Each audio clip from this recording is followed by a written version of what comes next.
que a todas nos tiene muy inquietas, muy intrigadas, siguiendo la información que está por todos lados, muchas veces contradictoria, y sin entender bien cuál es la situación en la que está México parado, ahora que hay un incremento de casos cada vez más espeluznante, cada vez más cercano. Todos tenemos mañanas en los que despertamos con malas noticias. Yo hoy desperté con 3 muertes cercanas de gentes, de amigos, de familiares y 2 intubados. Y bueno, esto es un horror que nos está pegando, que nos está golpeando y que la única salida viable o posible parece ser las vacunas. Así es que este tema de enorme vigencia que vienes tú a presentarnos, Laura, además agradecemos a Julia Tagüeña, que siempre nos tiende la mano en todos los temas que tienen que ver con ciencia y tecnología. Y bueno, sabemos quién es Julia y agradecemos, Julia, siempre el hecho de que tú nos acercas a gente que sí sabe, que habla de los temas con certeza, que habla con conocimiento y con respeto, por supuesto, a la ciencia. Así es que es un gusto, querida Laura, tenerte hoy con nosotros. Laura Palomares se define a sí misma como virotecnóloga, un término que yo creo que tú acuñaste, querida Laura. Sí, Tecnóloga de los virus, supongo que así ese es. es el Sí, sí. término. Y bueno, se ha dedicado a desarrollar tecnologías a partir de proteínas virales y entre lo que ella hace es desarrolla vacunas. Es ingeniera bioquímica por el TEC de Monterrey y es doctora en ciencias por la UNAM, con una estancia postdoctoral en la Universidad de Cornell en Estados Unidos. Es investigadora en el Instituto de Biotecnología de la UNAM, es investigadora nacional nivel 3 y bueno, basta ir al currículum para darse cuenta cuántas distinciones has recibido, querida Laura.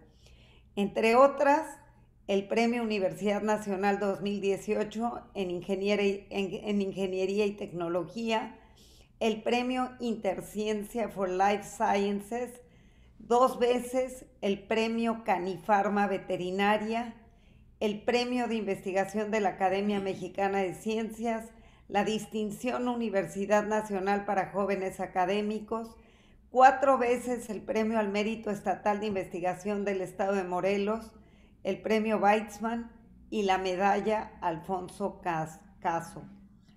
Estás muy joven, no sé cuándo, pero todo eso No, ya acumulaste. Fue soy miembro tragaños. fue miembro del Subcomité de Evaluación de Productos Biotecnológicos del Comité de Moléculas Nuevas de la COFEPRIS, es experta de la FEUM y es asesora científica para varias empresas nacionales y extranjeras. Pues Laura, muchas gracias por habernos aceptado esta invitación y estamos más que deseosas de escuchar todo lo que tengas por contarnos de la vacuna que tú estás tratando de desarrollar y de las vacunas en general en México, sobre todo con tanta incertidumbre que hay en torno a las que van a llegar a nuestro país, la vacuna Sputnik y la vacuna china de Cancino. Ujú. Sí, muchísimas gracias, Silvia. Y bueno, gracias a Julia, que además sabe que yo soy su fan número uno. Y bueno, pues muchas gracias a todas. Es realmente un gusto estar entre tanta mujer notable. Si me dieran oportunidad de compartir mi pantalla ahí en los permisos, por favor. Listo, ya estás. Gracias. Entonces, bueno, pues me disculpo si les parece que mi presentación está muy sencilla, pero decidí casi empezar de cero, pues para estar seguro de que todas estamos hablando el mismo idioma. Pero pues también sí me gustaría muchísimo que me vayan interrumpiendo. La verdad yo prefiero ver que veamos 2 temas y todo quede claro a 200 temas y nadie entendió nada. Entonces, ojalá o siéntanse toda total libertad de interrumpir en lo que haga falta. Entonces, como ya mencionó Silvia, yo estoy en Cuernavaca, en el Instituto de Biotecnología, que de hecho es pues el instituto más grande o de los más grandes de la UNAM. Somos 106 investigadores que estamos agrupados en 47 grupos y tenemos en el instituto 3 laboratorios nacionales. Somos privilegiados no solo por trabajar en la UNAM, sino en el instituto, que es un lugar maravilloso. Y básicamente, pues el tema que vamos a tratar hoy, pues es esta cuestión de COVID, y entonces por eso quiero empezar por presentarle a los participantes. Y de una vez, me vuelvo a disculpar si les parece muy simple, pero sí es de nuevo importante para mí que todos sepamos de qué estamos hablando.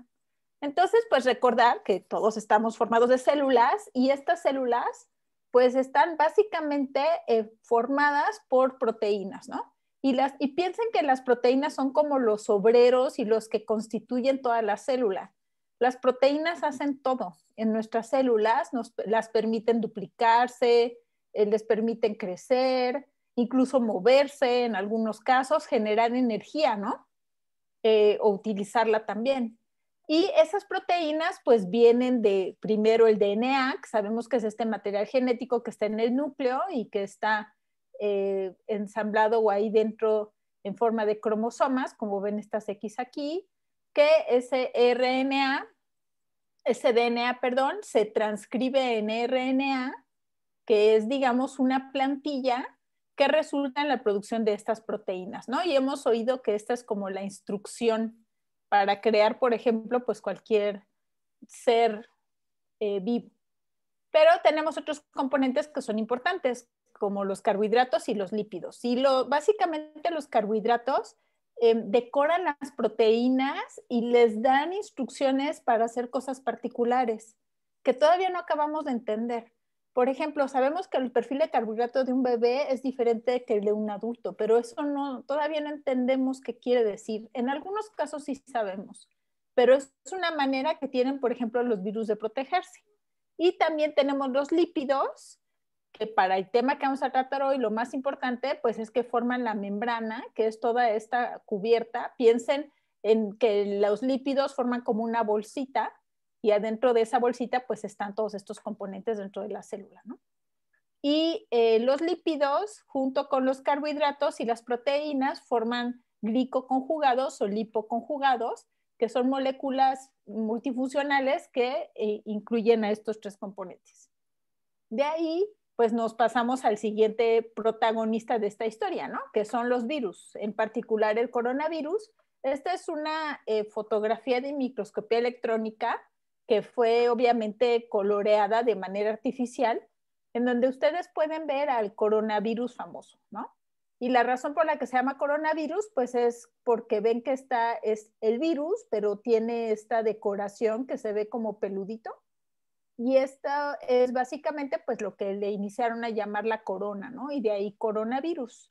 En una caricatura, que esta es una caricatura súper famosa que anda por todos lados, podemos ver básicamente que este coronavirus tiene la parte gris, que son de hecho lípidos, lo que les acabo de mencionar, y de hecho estos lípidos es parte de la célula. Cuando el virus sale de la célula, se roba un pedazo de la membrana celular de esa bolsita que les platicaba antes, y eso es lo que compone también al virus. Y es por estos lípidos que escuchamos que con el alcohol este virus pues se puede desactivar muy fácilmente. De hecho, estos virus que tienen estas capas de lípidos, que no son todos, los llamamos los virus envueltos. Y son virus relativamente inestables comparados con otros, ¿no? Adentro del virus tenemos el material genético que codifica el virus, está aquí un poquito más pequeño, en este caso es un RNA. Vean cómo en el caso de los virus, a diferencia de nosotros que nuestro material genético es DNA, ellos pueden utilizar el RNA como material genético y tienen en esta membrana que se robaron de la célula una serie de proteínas embebidas que les dan ciertas características, están un poquito más acá. Esta proteína E y la famosísima proteína S que forma el spike. Entonces, pues simplemente recordarles qué es ese spike y por qué es tan importante y se ha vuelto tan famoso. Esta proteína spike básicamente está alrededor del virus, de hecho es la que se ve aquí peludita, como mencionaba, y se une de manera específica a receptores que están en las células humanas o en las células de animales. De hecho, los coronavirus, además de causar gripe, digamos, común, estacional, pues también causan varias enfermedades que son de importancia veterinaria. Entonces, en particular, pues también han escuchado a este receptor AC2, que es un receptor o es un receptor de que tiene que ver con la angiotensina, ¿no? Y pues que el virus durante su evolución natural, pues es al que adquirió afinidad para poder infectar a células humanas. Entonces, pues lo que sucede es que el virus se une a este receptor y entonces puede entrar a la célula. Esa entrada básicamente sucede porque la fusión de la membrana esta que les platicaba que se robó de la célula de donde se produjo, se puede fusionar con la membrana de la nueva célula que se va a infectar y entonces se libera el material genético del virus. Y ese material genético, que ahora es RNA, pues básicamente ya se puede traducir, que eso quiere decir producir más proteínas, y transcribirse. Y esto de la transcripción, pues quiere decir que puede producir el material genético para nuevos virus. Finalmente, estos virus se ensamblan dentro de la célula que infectaron y producen más virus. Entonces, aquí hay varios puntos importantes que tenemos que recordar. Uno, es que si el virus no puede infectar a la célula, pues es una partícula inerte y es parte por la que hay esta pues discusión incluso filosófica de que si los virus están vivos o no, ¿no? Porque solamente cuando están en una célula, pues es que están produciendo más virus.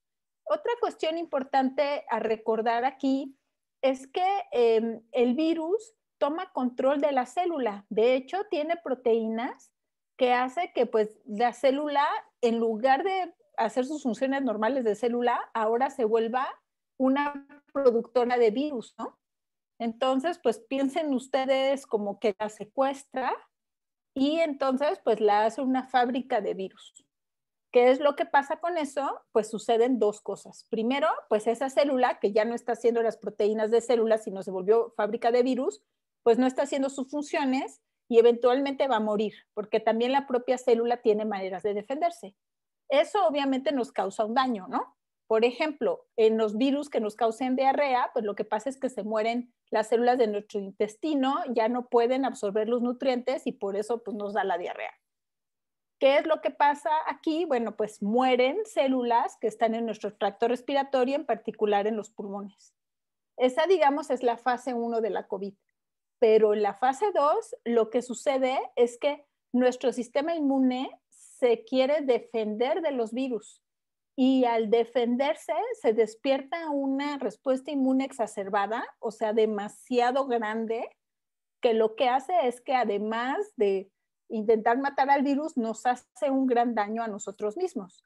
Es por eso que uno de los medicamentos es la dexametasona, ¿no? Que es un antiinflamatorio y que lo que hace es eliminar las respuestas inmunes. Y en la segunda fase de la enfermedad, pues lo que es, digamos, la patología o la enfermedad, en el caso de COVID, es causada por esas respuestas inmunes exacerbadas.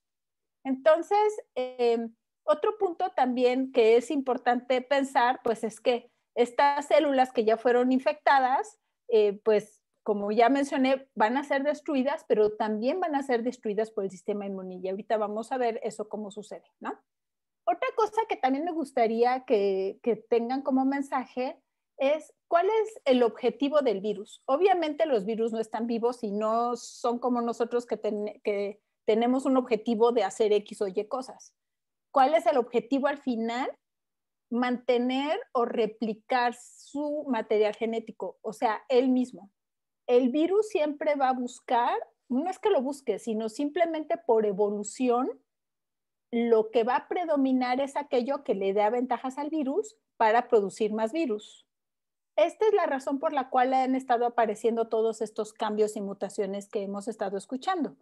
Porque sucede que cuando se replica este material genético, pues hay errores. Y si esos errores le dan alguna ventaja al virus, o sea que se pueda replicar de manera más eficiente, pues van a predominar y esos errores van a hacer que haya, cuando es una ventaja al virus, que haya mucho más cambio, ¿no?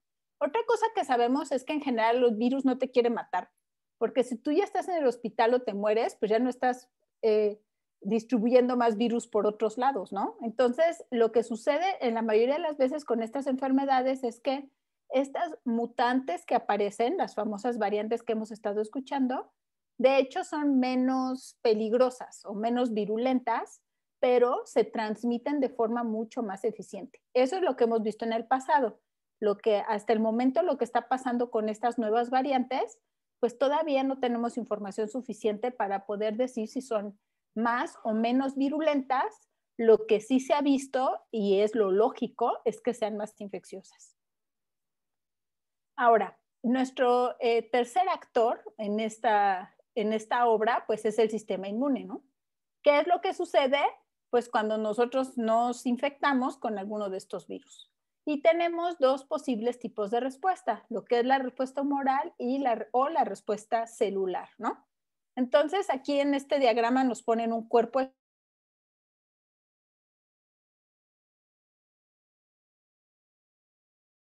y básicamente se los comen. Y una vez que se come el cuerpo extraño, pues aquí pueden ver cómo lo presentan. Y esta presentación por esta célula, digamos que prende todas las alarmas y entonces puede haber estos dos tipos de respuestas que mencioné. Una es la famosa respuesta humoral, que es la producción de anticuerpos y que hemos oído muchísimo también porque hemos oído de la famosa prueba serológica, ¿no? Y cuando se determinan IgGs e IgMs. Ahí lo que estamos determinando es justamente esta respuesta. Y este tipo de pruebas nos hablan del pasado, de lo que ya sucedió. Me infecté en algún momento o estuve en contacto con COVID. Eso es lo que mido con estas pruebas. Por otro lado, tenemos lo que llamamos la respuesta celular. Y de nuevo, por favor, interrúmpanme si algo no queda claro. Que lo que sucede es que son células, que de hecho son células asesinas, hasta se llaman killer cells. Y esas células asesinas, su trabajo es buscar a las células infectadas y matarlas para que dejen de ser fábricas de virus. Entonces, al final, pues acabamos con esto de las vacunas, ¿no? ¿Qué es una vacuna entonces? Bueno, básicamente una vacuna es un fármaco que se inyecta o se administra de manera oral o de alguna otra manera al cuerpo y contiene lo que llamamos un antígeno. Un antígeno es una parte de un microorganismo o una toxina que nos causa daño. Entonces, tal vez puedan ver aquí en este dibujito las bacterias medio dañadas, ¿no? Y lo que hace una vacuna es entrenar al sistema inmune. Como les acabo de explicar acá, cuando hay este cuerpo extraño, pues sucede este entrenamiento en nuestro cuerpo, ya se forman, las células B y las células T. Y aparte de esto, se forma una memoria. De manera que en un inicio producimos anticuerpos, pero la segunda vez o tercera que nos encontramos con el patógeno, ahora ya no roto, esto es un dibujito de una bacteria. Básicamente, pues nuestro sistema inmune ya está listo para atacarlo de manera muy, muy rápida, de manera que no nos pueda realmente entrar a nuestras células y ocasionar la enfermedad, ¿no? Sí va a haber una infección inicial, digamos, pero pues no nos vamos a enfermar porque nuestro sistema inmune va a responder más rápido que la infección causada por el virus. ¿Qué es lo que han hecho las vacunas? Y este es un ejemplo que a mí me gusta muchísimo que tiene que ver con el sarampión, ¿no? Vean ustedes, básicamente de 1980, en donde básicamente había aproximadamente 1,000 casos por millón de habitantes en el mundo de sarampión y teníamos una cobertura inferior al 20% de la vacuna de sarampión. Vean qué pasó con el tiempo. Pues básicamente cuando llegamos a una cobertura del 80%, un poco más, hasta aquí el 85%, pues vean ustedes cómo se redujo el número de casos hasta básicamente menos de 30 casos por millón de habitantes. Aquí se puede ver claramente cómo la vacunación resulta en la reducción de las enfermedades. De hecho, el sarampión, después de la viruela, que ya fue erradicada gracias a la vacunación, y la polio, que estaba por ser erradicada, pero que han pasado muchas cosas más políticas que han detenido la erradicación, el siguiente virus o la siguiente enfermedad que iba a ser erradicada, pues era el sarampión.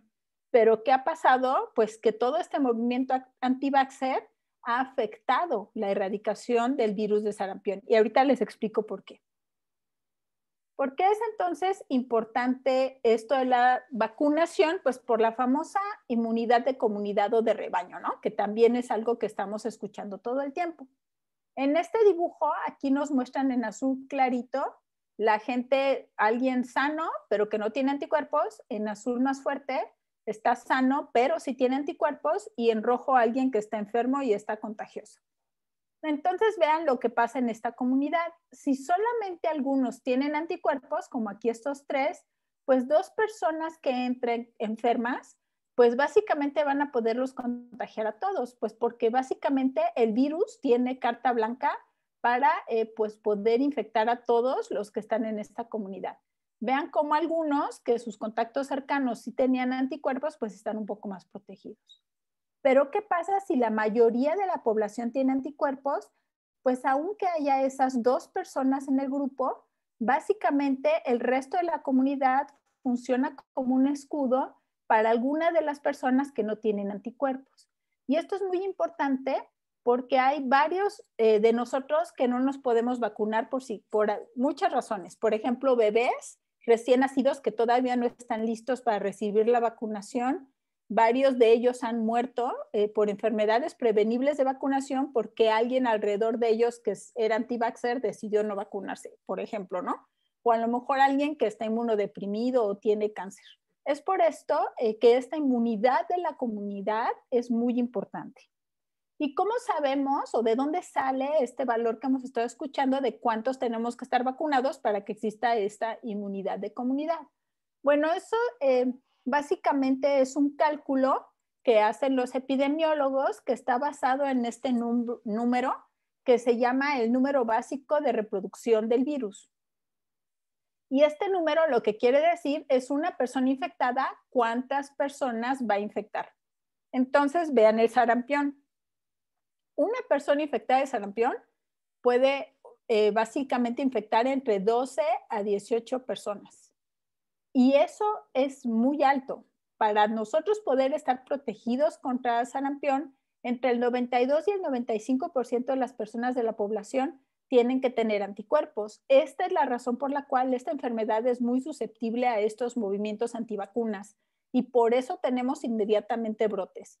Hemos estado escuchando de brotes en México este año y también el año pasado, de hecho los últimos años, y esto siempre cuando se va y se busca el origen de estos brotes, se ha visto que es debido a falta de vacunación. Es por esto que es tan importante que haya un abastecimiento adecuado de vacunas en México. En el caso del SARS-CoV-2, aquí viene el SARS en esta tabla, que de hecho es bastante similar al de SARS-CoV-2, y el número básicamente está entre 2 a 5. De hecho, con las nuevas variantes se ha visto que se está más cerca de 3 o acercándose a 4. Por lo tanto, requerimos entre el 50 y el 80% de la población con anticuerpos para que pueda evitarse, detenerse la pandemia. Ahora, yéndonos ahora sí ya más en detalle a las vacunas, ¿no? Básicamente, las vacunas virales que están disponibles, pues las podemos dividir en 2. Por un lado, tenemos las vacunas tradicionales que requieren la amplificación de los virus patógenos. Puede haber una adaptación de esos virus durante la amplificación y en algunos casos pueden ser difíciles de producir y escalar. Muchas de ellos se producen en embriones de pollo, como esta foto que está aquí.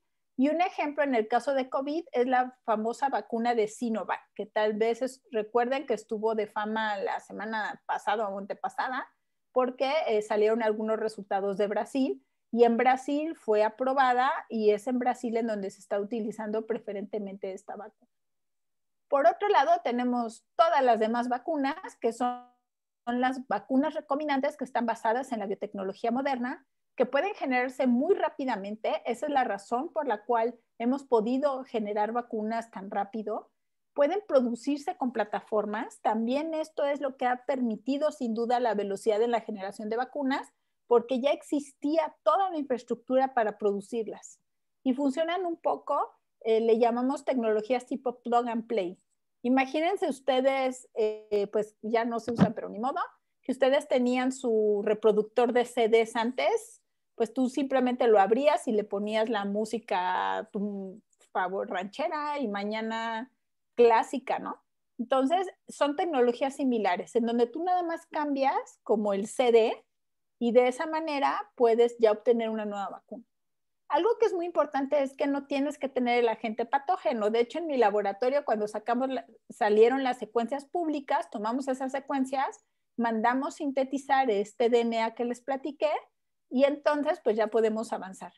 Y la secuencia puede ser idéntica o incluso mejorada, que es el caso de las vacunas de RNA, tanto la de Moderna como la de Pfizer, que tienen secuencias que no existen en la naturaleza, que están mejoradas del parte del patógeno, y ahorita vamos a ver un poco más de detalle.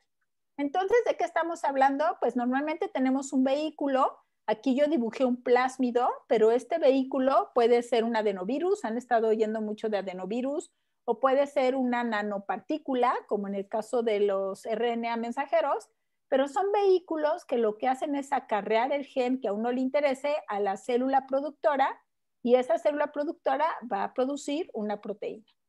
La célula productora puede ser una célula que esté en una planta de producción en un laboratorio, o puede ser una célula de nuestro propio cuerpo, como está sucediendo en las vacunas que se están desarrollando actualmente. En particular, en el pasado, esta tecnología se había utilizado para generar vacunas que están basadas en proteína. Y pues espero que todas ustedes ya estén vacunadas, porque la vacuna de hepatitis B, que está probada para humanos desde los 80, es una vacuna de esta tecnología, pero basada en proteína. La vacuna para virus de papiloma también, las dos que están ahorita y que se venden en México, y también la vacuna recombinante contra influenza. Entonces, vamos muy rápidamente a hacer un paseo por estas vacunas contra SARS-CoV-2, ¿no? Hemos escuchado, como ya les mencioné, de estas vacunas, esta vacuna Sinovac que ya mencioné, que ha sido, aquí puse autorizada en emergencia en China o Rusia, pero ya fue autorizada también en Brasil y en otros países, que es una vacuna que llamamos de virus inactivado. ¿Qué quiere decir eso? Pues que tenemos al virus que se produce en cultivo y de alguna manera lo inactivas, lo destruyes, hay quien dice lo mata, pero ahí empieza el lío de que está vivo o no, entonces mejor no usamos esa palabra. Y ese virus, digamos que está ahora en pedacitos, pues es lo que utilizas para aplicar a la persona, y esa persona pues va a reconocer a esa proteína como ajena y se va a montar la respuesta que ya describí. Aparte de eso, tenemos las vacunas que llamamos como vector. Y en un inicio, pues estaban estas de vector replicante atenuado. Estas, pues básicamente han quedado por ahí medio congeladas. No sé qué haya pasado con ellas, ya no hemos oído mucho de ellas. Pero aquí las que sí están súper populares son las de vector no replicante, que son de adenovirus, y son la de AstraZeneca, la de CanSino, la Sputnik V y la de Johnson Johnson o Janssen. Y ahorita vamos a ver más en detalle en qué consisten estas vacunas. Tenemos también la de proteínas recombinantes. Hemos estado escuchando Novavax, que se están haciendo las pruebas clínicas aquí en México, en particular en Querétaro, y me parece que también en el norte. La vacuna Soberana 1, que es la vacuna que está desarrollada por los cubanos, y nosotros estamos trabajando con un tipo de vacuna que es una vacuna de proteína recombinante, que está basada en una tecnología de VLPs, y que ahorita también les voy a platicar un poco de eso. Aparte, tenemos las vacunas de ácidos nucleicos, en donde están las súper famosas, que son las de Moderna y la de Pfizer, en donde hay un RNA mensajero, que se recordarán, les platicaba hace rato, que se utiliza para producir proteínas, que está protegido por una capa de lípidos que funciona un poco como les decía, esta bolsita que permite primero que entre al cuerpo, la protege, pero aparte se fusiona con la membrana celular para que este mensajero pueda entrar a la célula y entonces, al igual que con las vacunas vectorizadas, nosotros mismos vamos a producir nuestra propia vacuna. Se producen las proteínas virales, entonces esto induce la respuesta inmune que les platicaba hace rato. Todas las vacunas que ahorita están en desarrollo se han basado en esta proteína S o spike o espícula. Y la idea de todas las vacunas es la generación de anticuerpos que pues ahora sí que se unan a la proteína S para que este virus ya no tenga manera de unirse a los receptores en nuestras células e infectarnos. Vamos a ver un poco más de detalle de esta vacuna de vectores virales, porque como les decía, pues tenemos 4 que han estado muy sonadas últimamente. ¿Cómo funcionan estas vacunas basadas en adenovirus?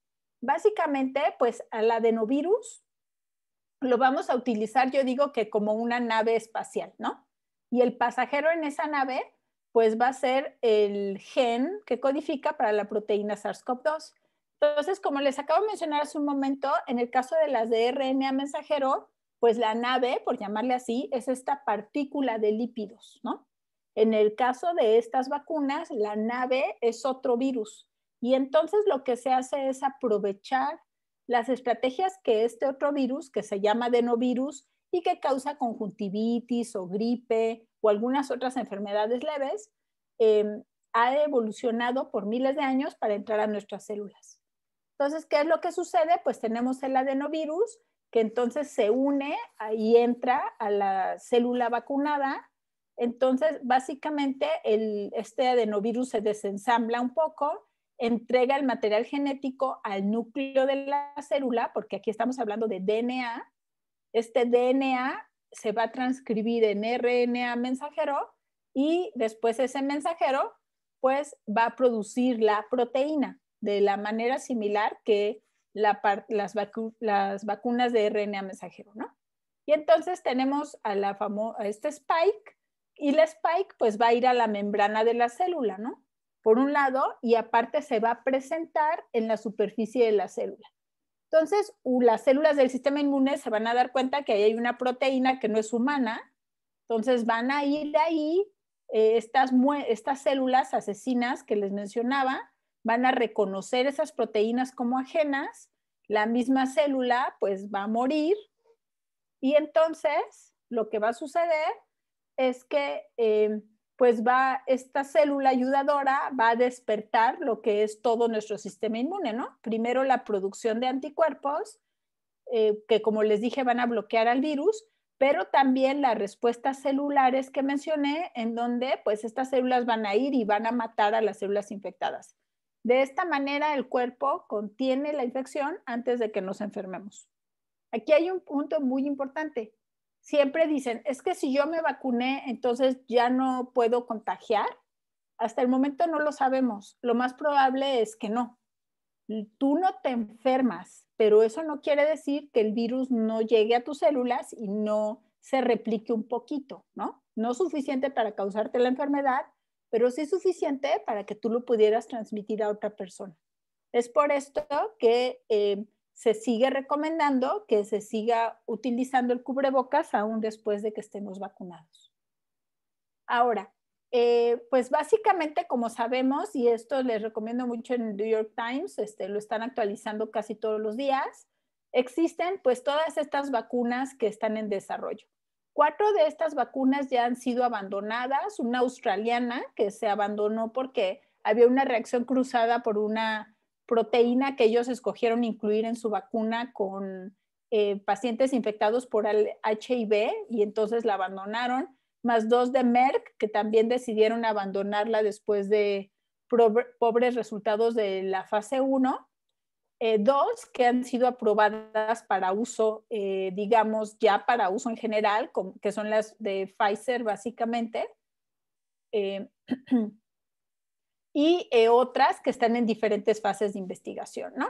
Entonces, en este cuadrito, pues tenemos aquí el listado. Vemos que a la cabeza, pues están estas de RNA mensajero y están a la cabeza porque pueden utilizar estas tecnologías que les mencionaba de plataforma, en donde solamente cambias el mensajero que quieres producir dependiendo de qué vacuna quieras. Estas de vectorizadas, misma situación, ya existían vacunas en desarrollo, y las que son un poco más lentas son las de proteína, pues porque hay que purificar y desarrollar procesos particulares para esas proteínas, más las otras inactivadas que pues digamos son un poco más exóticas. Entonces, como les decía, pues el desarrollo de las vacunas al final va a estar basada en esta proteína, que vean ustedes que es un trímero, y les decía hace rato que tenemos los azúcares, proteínas y lípidos, y sucede que este trímero, pues aquí estamos viendo solo la parte proteica en una reconstrucción, pero está cubierto de azúcares por todos lados, y eso también tiene que ver con el desarrollo de vacunas y los desarrollos de las distintas tecnologías. Ahora, bueno, esto me lo voy a saltar, perdón. Aquí la pregunta, digamos, que me hacen más frecuentemente, ¿y cómo se desarrolla una vacuna? ¿O de dónde salen estas vacunas? Bueno, pues para iniciar, y nosotros aquí es en donde llevamos trabajando mucho tiempo, y este es trabajo de laboratorios de investigación como el mío, tenemos lo que es la fase exploratoria. En esa fase exploratoria, pues se hace una búsqueda del antígeno. En el caso del SARS-CoV-2 tuvimos suerte, porque realmente ha sido un virus fácil. Pero, por ejemplo, tenemos los virus Zika y dengue u otras enfermedades que hemos estado trabajando por más de 100 años en el desarrollo de vacunas sin éxito. Identificas esos antígenos y haces tu prueba de concepto. Esto necesariamente lo tenemos que hacer en animales, porque el sistema inmune es muy complejo y no hemos podido tener la capacidad de emularlo in vitro. Una vez que tú eliges tu candidato, entonces ya pasas a lo que llamamos una fase preclínica, en donde algo que es muy importante es que tus experimentos tienen que hacerse con lo que llamamos buenas prácticas de laboratorio. Eso significa que tienes que cumplir con una serie de requisitos regulatorios que lo que hacen es asegurarse de que tus resultados son válidos. Porque en el laboratorio, pues a veces los alumnos anotan, se les cae un tubito y ya no saben si era el tubito 1 o el 2, en fin. En cambio aquí, esto ya no lo hacen alumnos, esto ya se hace en laboratorios especializados. Y aquí tenemos pues que, digamos, sentar las bases del desarrollo de la vacuna, y eso pues se hace en más animales, y normalmente utilizamos al menos 2 especies. El ratón es nuestra primera especie, y en la segunda especie pues pueden ser distintos animalitos dependiendo de lo que requiera la vacuna en particular. En paralelo con eso, hay que hacer todo el desarrollo del proceso de producción. Esto es algo que muchas veces se deja de lado, que tiene que ver con tener laboratorios de control de calidad, hacer el desarrollo del proceso de manufactura y escalar ese proceso de manufactura a escala industrial, de nuevo con buenas prácticas de fabricación, en donde nos aseguremos que las vacunas son de alta calidad y seguridad.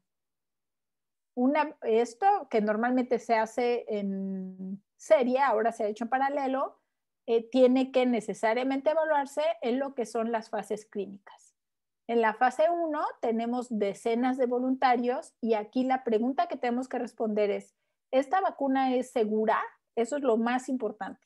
Pero también tenemos cierta idea de si va a ser eficiente o no.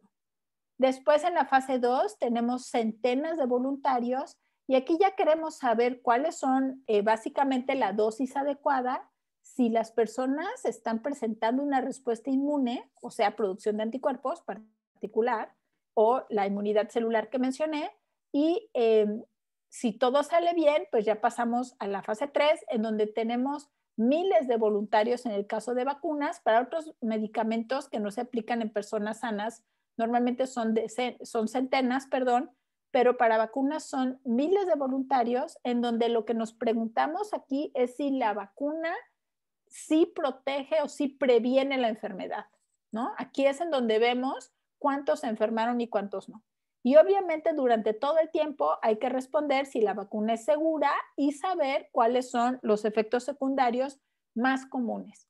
más comunes, porque si normalmente vacunamos 20,000 personas, porque un arreglo de 40,000 van a ser 20,000 placebo y 20,000 vacunados, solamente vamos a poder identificar efectos secundarios que sucedan más o menos con una frecuencia de 1 en 10,000.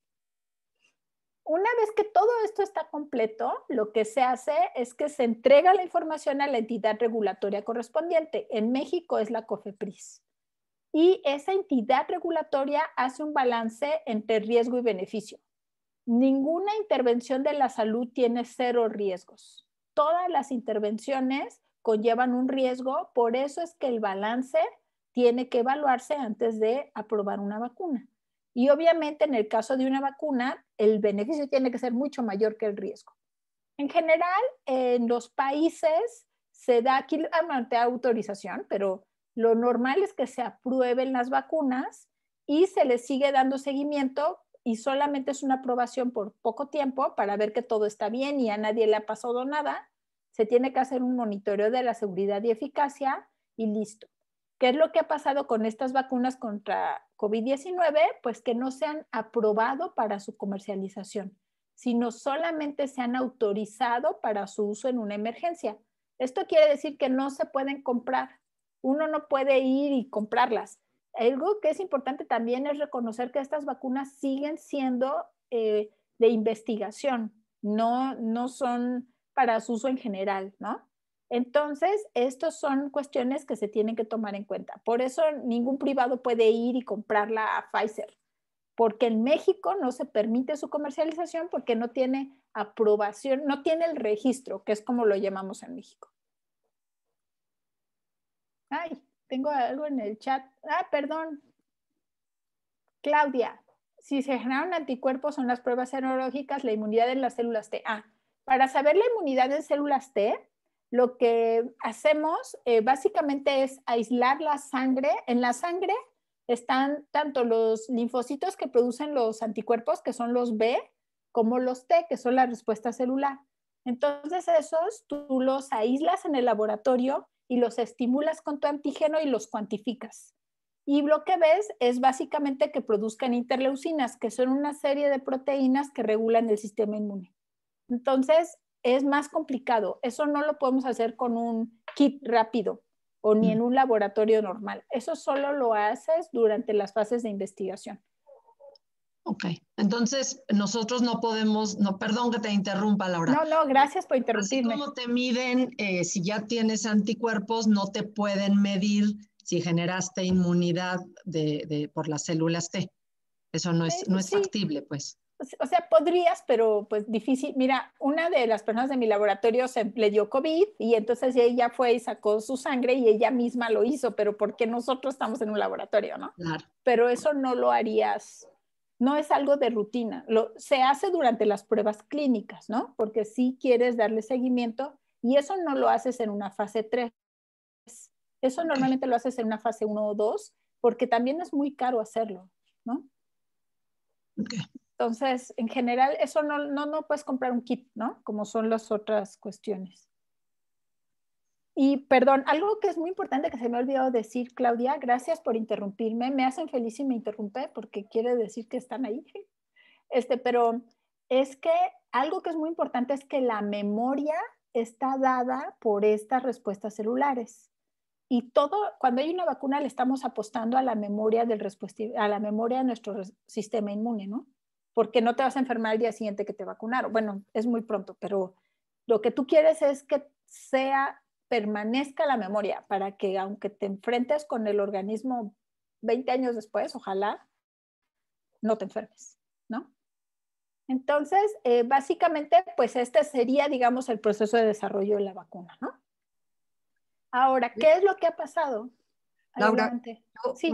una pregunta, ya que te interrumpieron. Sí, Karen. Sí, adelante, interrumpan. Para la parte de la comercialización, entonces quiere decir que, digamos, normalmente estas vacunas todas tendrían una autorización por unos primeros 5 años, ¿esa es la idea?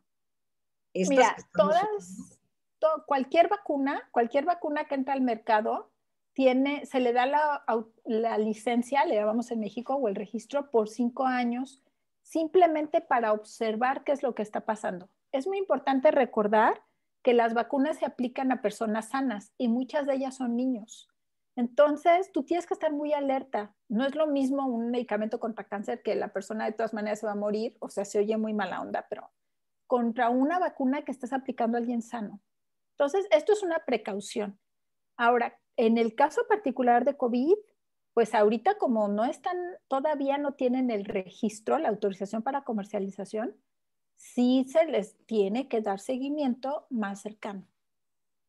Pero entonces quiere decir que estos permisos que se han dado para que los privados comercialicen, etcétera, pues es una cosa teórica, o sea, eso no va a suceder, punto, ¿no? No. Antes Te de están 5 dando años. a tole con el dedo. Sí. Porque tú no, o sea, es como dices, sí, tú ve y compra, o sea, como lo mismo que estaba mencionando hace rato de la marihuana, ¿no? Sí, pues tú tienes permiso a tener marihuana, ajá, pero ¿dónde la vas a sacar si es ilegal?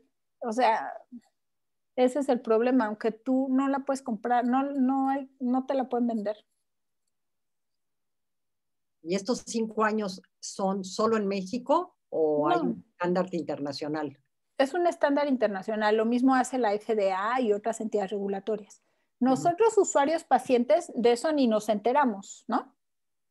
Simplemente es decir, oigan, médicos, alerta, ¿no? Estas vacunas nuevas, cualquier cosa. Algo que es muy importante que hagamos todos y que no hacemos es que si tenemos un efecto secundario de cualquier medicamento, que ya se tomaron una pastilla y le salieron ronchitas, a eso hay que reportarlo. En las cajas de los medicamentos dicen dónde se tiene que reportar. De esa manera, la entidad regulatoria sabe que hay X o Y problema con medicamento. En el caso de las vacunas, se hace de manera más activa.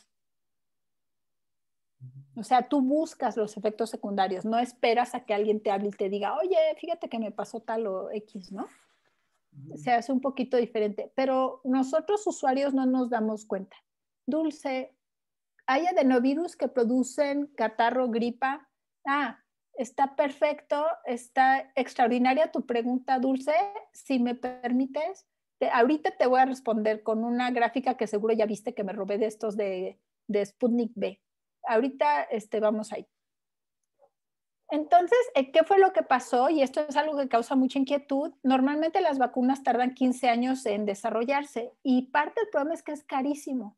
Por lo que les mencioné, como las pruebas clínicas tienen que hacerse en decenas de miles de personas, por ejemplo, la vacuna contra rotavirus, que primero hubo una vacuna, se tuvo que retirar del mercado y después para la segunda tuvieron que ser 300,000 bebés para las pruebas clínicas. Es carísimo.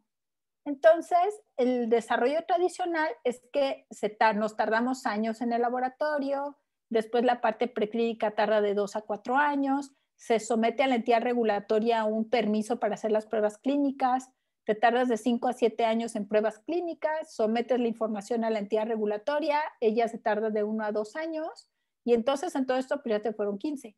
¿Qué es lo que está pasando ahorita? Pues todo esto se hizo rapidísimo. Ya existía información del SARS y del MERS. Se aprovechó esa información para diseñar las vacunas. Esto también se hizo también parte en paralelo. La entidad regulatoria se puso las pilas y las fases clínicas pues se hicieron simultáneas. Fases 1 y 2 es lo que hemos escuchado más y la fase 3. Y lo que es más importante es que los gobiernos, básicamente Estados Unidos, le metió muchísimo dinero para que las empresas produjeran los lotes de vacuna cuando no se sabía si iban a servir o no. Esos lotes podían haber terminado en la basura. Y la revisión se hizo pues muy, muy rápida y por eso tardamos de 10 a 18 meses. Entonces no es de que se haya saltado nada, sino que las cosas se hicieron de manera paralela y no en serie. Entonces, estas vacunas, pues como comparan, pues básicamente tenemos esta de AstraZeneca, que son de los vectores de adenovirus, tenemos las dos de RNA y también tenemos la Sputnik 5, también de vector de adenovirus. Y nosotros vemos que en el caso de las RNA mensajero tienen eficacias muy buenas, ¿no?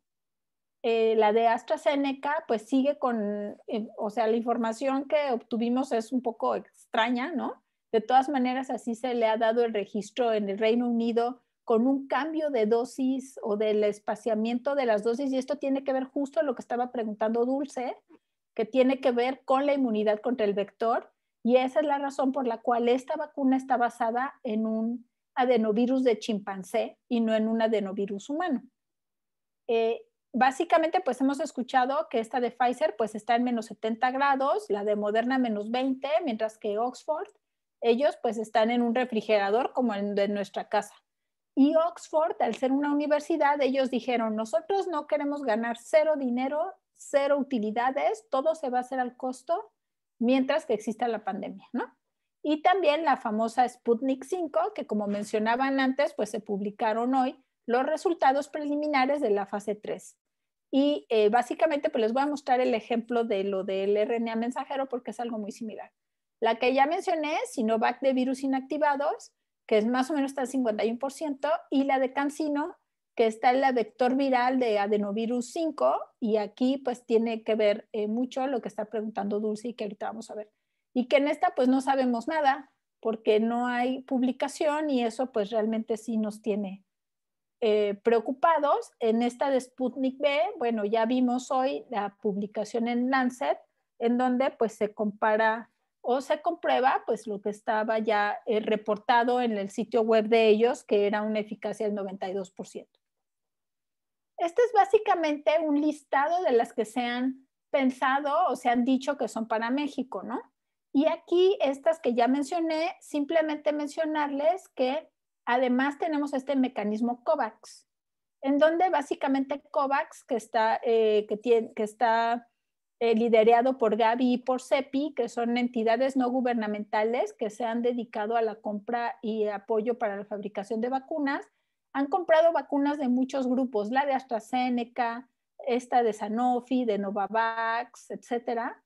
Y básicamente, pues lo que hemos escuchado de las autoridades es que vamos a tener 34.4 millones de dosis de la de Pfizer, pero esta como son dos dosis entre dos, 17 millones de personas, 77.4 de AstraZeneca, también entre dos, de CanSino 35 millones, y algo que es muy importante, si ustedes no se dieron cuenta en las noticias, en diciembre ya habían dicho, es que ya está aprobada la de CanSino, pero pues no, hasta retiraron el tuit y todo, ¿no? La COFEPRIS la detuvo y realmente no la aprobó. Y eso la verdad es que nosotros estuvimos muy felices porque el mismo López-Gatell después dijo que la información estaba incompleta y que se iban a esperar a que les dieran la información que faltaba.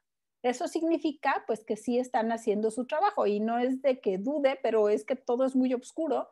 Yo, como mencionó antes Silvia, estaba en Comité de Moléculas Nuevas, en teoría sigo estando porque ahí sale mi nombre, pero jamás me han llamado desde hace un año, entonces no sabemos qué está pasando y eso es un poco inquietante. Supuestamente vamos a recibir... Perdón la interrupción. ¿Dónde quedó la de Johnson & Johnson? Ah, esta está aquí, es la de Janssen. Ah. Es que Johnson & Johnson compró a Janssen. Esta también es de adenovirus. Esta pues todavía no... pues ya ves que acaban de publicar la información y perdón que no la incluí aquí, ¿no? Esta es de adenovirus también, pero esta está en el adenovirus 26. Ahorita vemos un poquito más en detalle. Pero esa, a lo mejor no he encontrado yo información de que hayamos comprado en teoría, ¿no? Pero supuestamente vamos a recibir estos casi 52 millones de dosis de COVAX. Y esa, pues lo que acaban de anunciar es que van a llegar de China, de India, dosis de la vacuna AstraZeneca. Una pregunta, entonces, hoy... pues se supone, sí, adelante. Perdón, soy Alejandra Palacios. Quería preguntar, o sea, hoy el gobierno hizo público el esquema de vacunación y entonces, digamos, todas las vacunas que tú ya señalas de alguna manera están ahí reflejadas, el número de dosis, cuándo llegarán y cómo se irán aplicando. Entonces, en principio uno se inscribe al programa y le darán a uno fecha y hora y lugar a donde uno se va a vacunar y llegará y le pondrán la vacuna que toque, ¿no? O podrá ser una u otra y ya te dirán si son dos o es una, dependiendo la que corresponda, ¿no? Sí. y uno se tiene que apuntar, no importa cuál le toque. Sí, bueno, aquí, ahora yo estoy totalmente de acuerdo que dicen la mejor vacuna es la que tienes alcance a ella, ¿no? Exacto. Nuestros colegas de la COFEPRIS y que los últimos que cambiaron, ya no sé yo bien a bien quién quedó ahí, pero bueno, creo Es que que lo han hacen hecho... todo tan oscuro y a destiempo y a desfase que uno ya no sabe si sí o si no, ni cuál, ni cómo. Sí, no, se complica un poco la cosa y entonces nos quedamos, o sea, nosotras mismos decimos, sin embargo, la información, o sea, hasta el momento el actuar, en mi opinión, ha sido adecuado, porque se aprobó la de Pfizer, lo de AstraZeneca, tiene estos detalles, pero sin duda es una buena vacuna.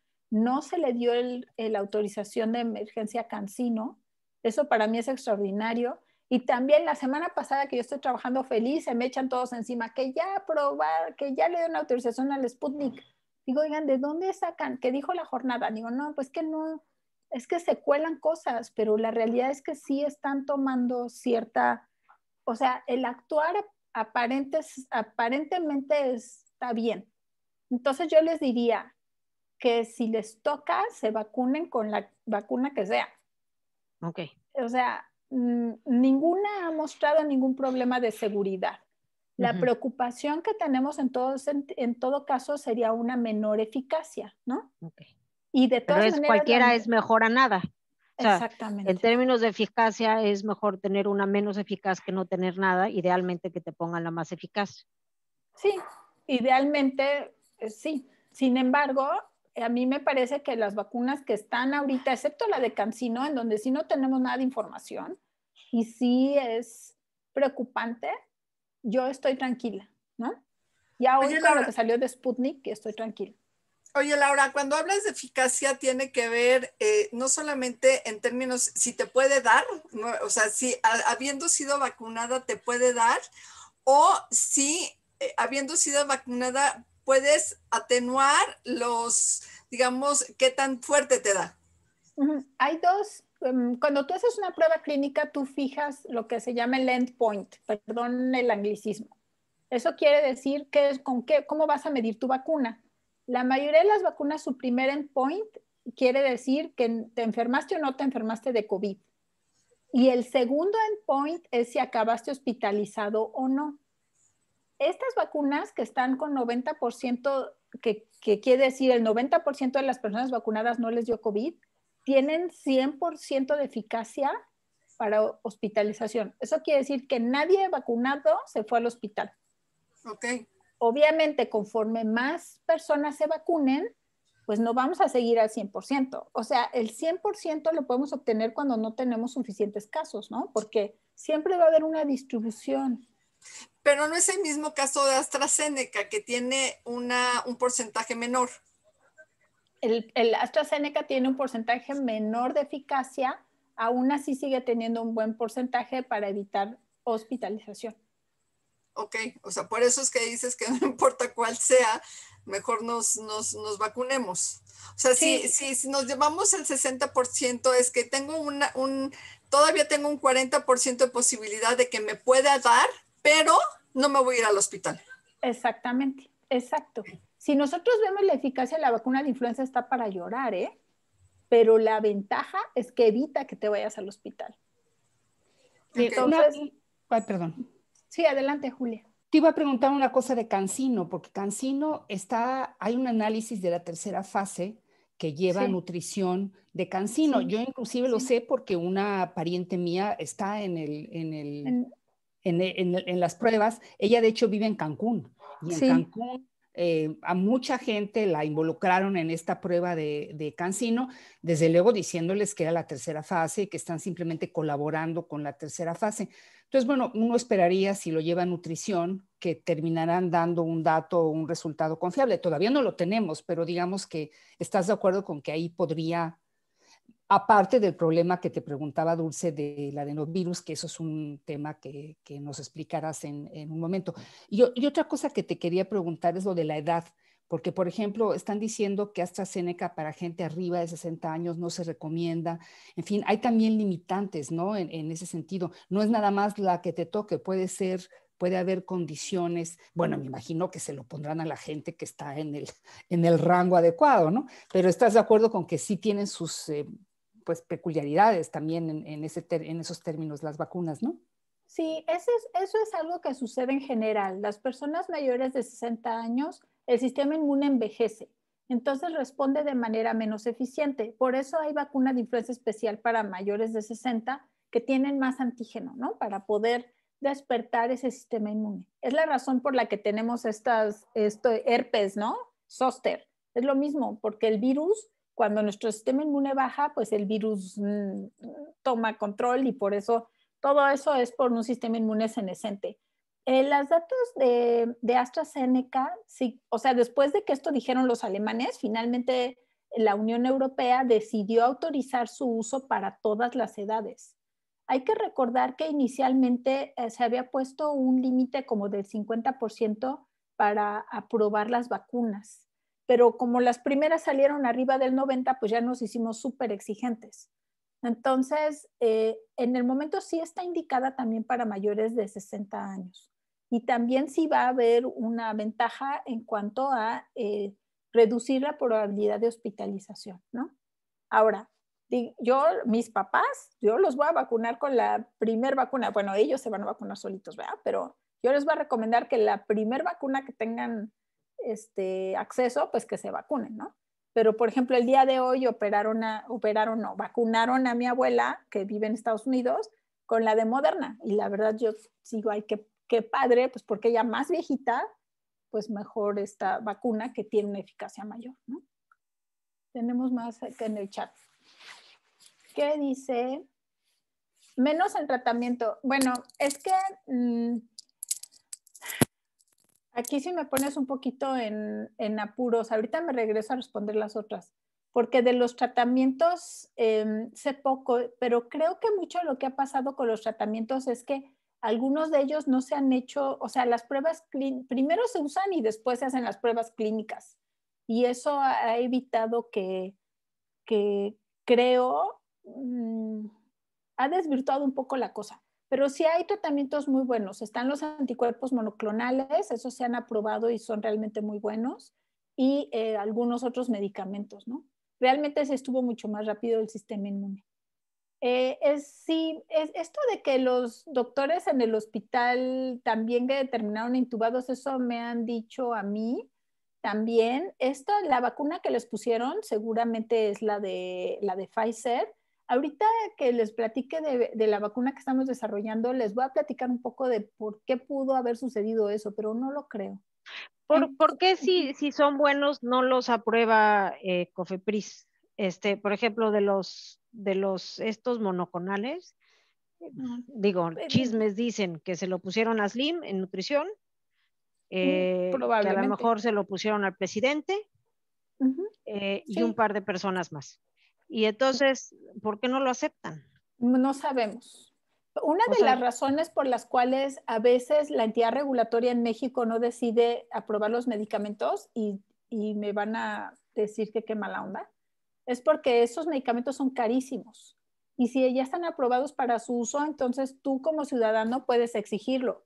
Y entonces, pues, ¿de dónde va a salir dinero para pagar eso? Eso no sé si esté pasando ahorita, pero en el pasado, hace muchísimo, se decía que pues que se evitaban algunas aprobaciones porque el costo, o sea, es que siempre pero cuando haces el balance sí, eso lo entiendo, beneficio, eso lo entiendo, pero en el cuadro de salud. O sea, una vez que tú metes un medicamento al cuadro de salud, entonces tienes la obligación de darlo. Exacto. Sí, la verdad no lo sé, ¿eh? La verdad no sé por qué no sé por qué la COFEPRIS, primero tienen que, los mismos fabricantes tienen que solicitar el registro o solicitar la autorización para uso de emergencia. Y seguramente no tienen ni suficientes dosis, ¿no? Uh-huh. Silvia, en cuanto a lo que preguntas, bueno, por eso no les creemos a lo que publican los gobiernos. Por eso requerimos necesariamente que una revista científica de prestigio avale los datos. Esa es la razón por la cual todo cambió para Sputnik hoy, porque salió este artículo en The Lancet, que es una revista alta muy prestigiosa, y que no va, difícilmente va a arriesgar su reputación publicando algo que no esté bien, ¿no? En el caso de los anti-vaxxers, pues no sé qué intereses hay en ellos, la verdad no entiendo. Hasta mi propia hermana, a veces me dice que no quiere vacunar a mi sobrina, que además es mi ahijada. Entonces, la verdad no, es muy difícil saber qué es. O sea, yo creo que son miedos y entonces te empiezas a meter en una cosa de desinformación que es muy complicada, ¿no? En cuanto a la vacuna de influenza y COVID, no hay una indicación en que tengas que dejar mucho tiempo entre una y otra. Yo escuché que conviene 2 semanas, básicamente, ¿no? Pero también he escuchado que no hay una contraindicación y te la puedes aplicar. Voy a avanzar rápidamente. Laura, una pregunta. Yo tengo tiempo, me preocupan ustedes. Digan. Laura. Sí, Silvia. Para que The Lancet haya publicado hoy con respecto a Sputnik, quiere decir que científicos que están involucrados en la revista misma hicieron pruebas con esta vacuna, no está constreñida, digamos, al gobierno ruso permear qué información sale o qué no sale con respecto a su propia vacuna. O sea, ¿qué quiere decir que haya llegado la información a The Lancet? ¿Dónde hicieron las pruebas, digamos? Bueno, esas las hizo Rusia en distintos lugares en el mundo y por ahí hay un listado de los países que ahorita no tengo en mi cabeza.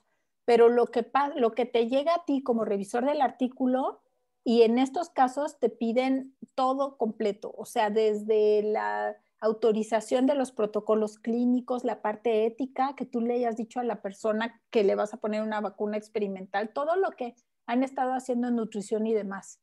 Entonces, pues ahora sí que la comunidad científica en general, pues confiamos unos de otros, ¿no? Y los mismos científicos rusos, pues otras personas los conocen fuera de Rusia, pues, y no pareciera o son reconocidos que fueran alguien fraudulento o que tuviera mala fe.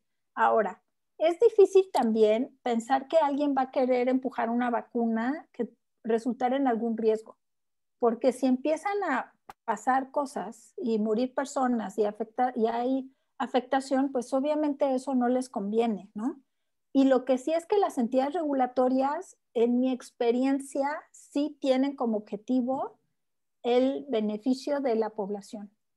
Entonces, obviamente el Lancet publica, pero la entidad regulatoria, y aquí en la COFEPRIS, nosotros analizábamos toda la información, ¿no? Eran mucho tiempo en donde analizas toda la información, desde el primer ratón hasta el último humano, ¿no?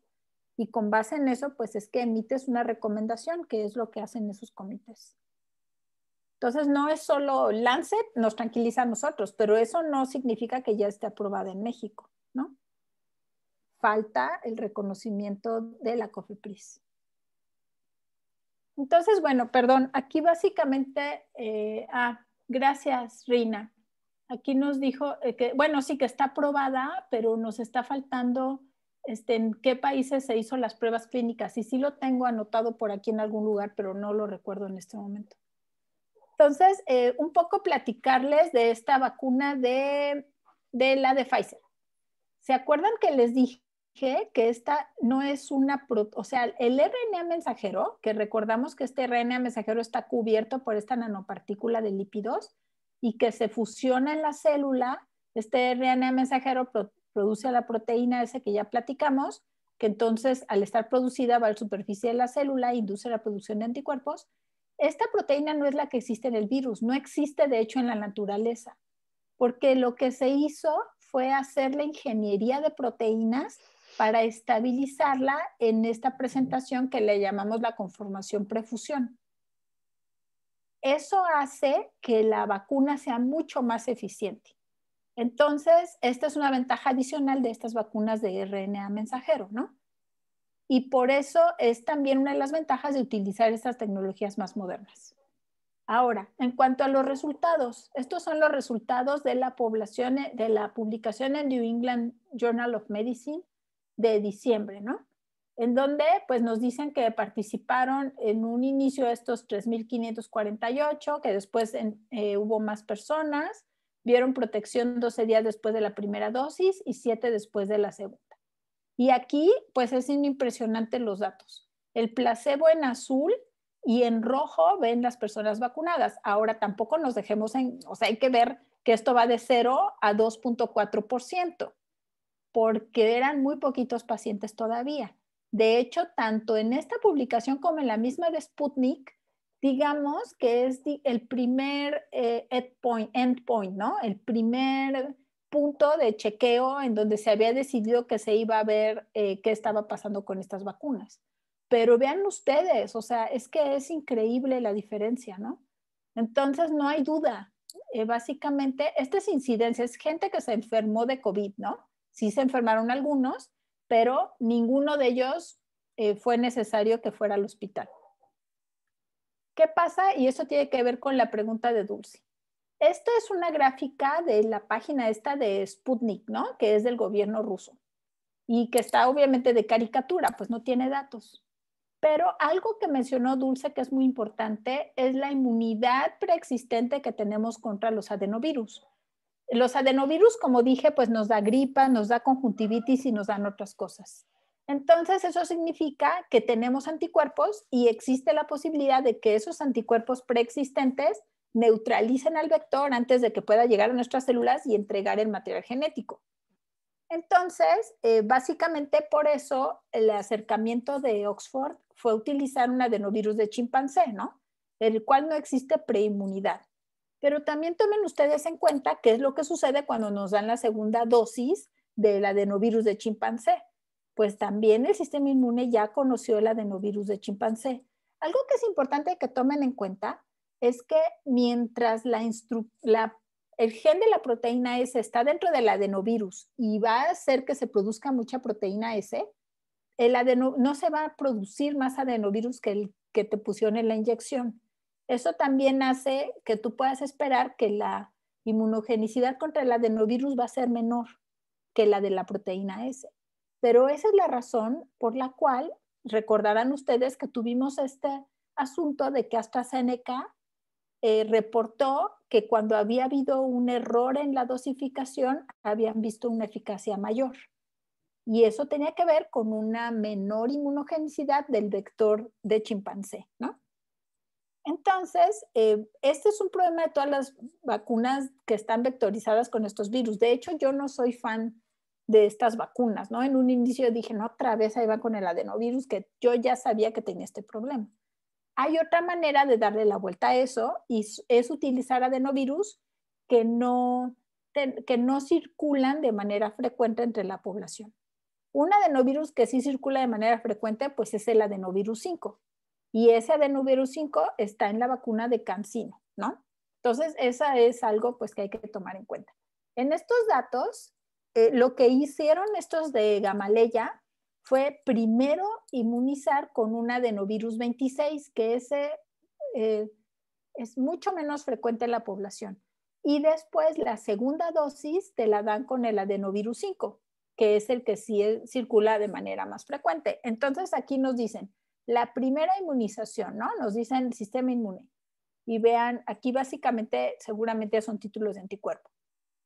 Y se ve pues muy bien igual. ¿Qué es lo que hacen aquí? Lo que muestran es cuando no agregan el segundo, ¿no? Aquí dice que el 5, por ejemplo, solamente. Vean qué pasa, pues la respuesta inmune pues baja, no es sostenida. Sí sabemos que es importante una segunda dosis de vacuna porque eso hace que la memoria inmunológica sea mucho mejor. ¿Qué pasa si utilizas 2 veces el 26? Pues ya hubo una inmunogenicidad contra el vector, ¿no? Entonces, pues la producción de anticuerpos es ligeramente menor, o es muy menor, ¿no? Si lo comparamos con esto. ¿Y qué pasa cuando primero usas el 26 y después el 5?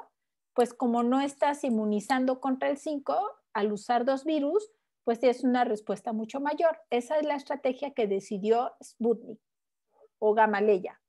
La estrategia que sugirió o que está siguiendo AstraZeneca, Oxford, es el uso de un adenovirus de chimpancé. Entonces, ¿qué fue lo que decidieron hacer en Inglaterra para evitar este problema? Básicamente, espaciar más las dosis.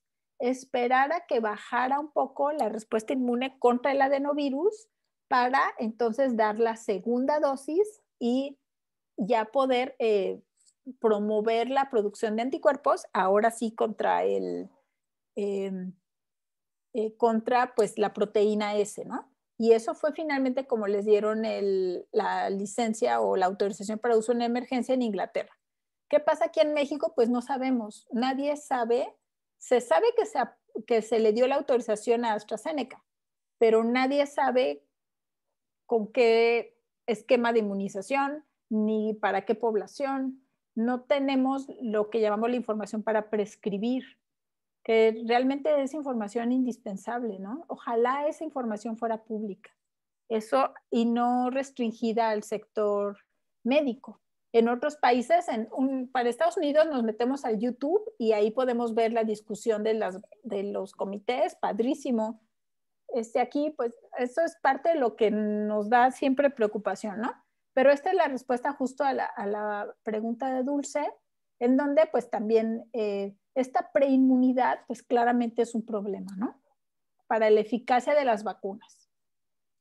Ahora, ¿qué es lo que está pasando en México? Bueno, básicamente, oye, pues hay... Perdón, adelante. Adelante, ¿quién iba a decir algo? Sí, yo tenía una pregunta, soy Gina Sadowski. Hola, Gina. Pantalla. ¿Sí me escuchan? Sí. ¿O no? Sí te escuchas. ¿Sí me escuchan? Soy Gina Zablowski, no estoy en pantalla. Sí, Gina. Hola, ¿cómo estás? Gracias Hola. por la plática. Mira, que yo quisiera sí quisiera yo que ampliaras un poco más con esto del uso de emergencia.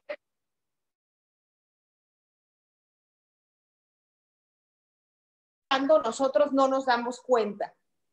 Sí me gustaría ampliar un poco más en torno a por qué no se vende, qué hacen los gobiernos y todos los gobiernos hacen la misma política y lo que entiendes por uso de emergencia que señalaste antes y lo vuelves a señalar ahora.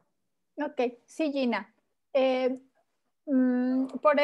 Olvidemos lo de los 5 años por el siguiente minuto.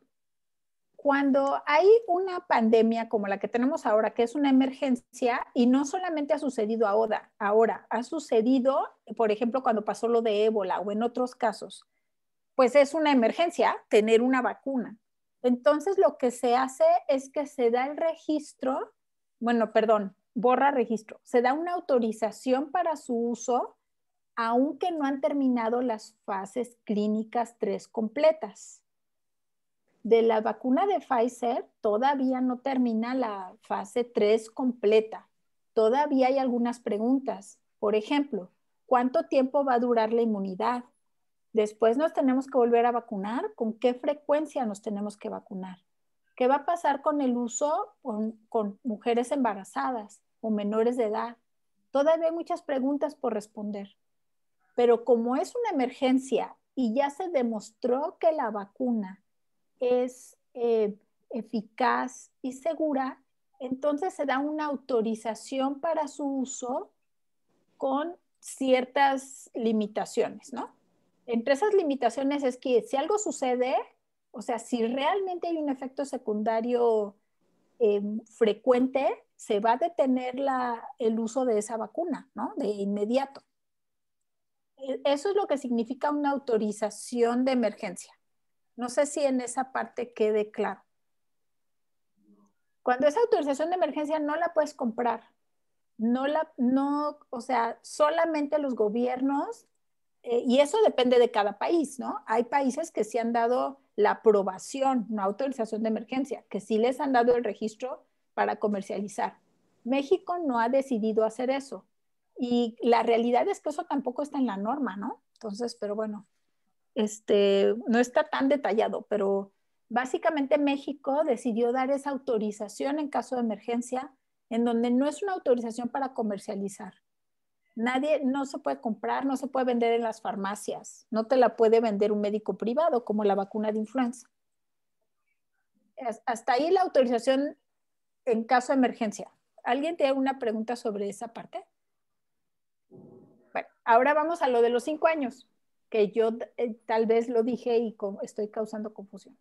Lo de los 5 años, eso es algo que sucede siempre para todas las vacunas.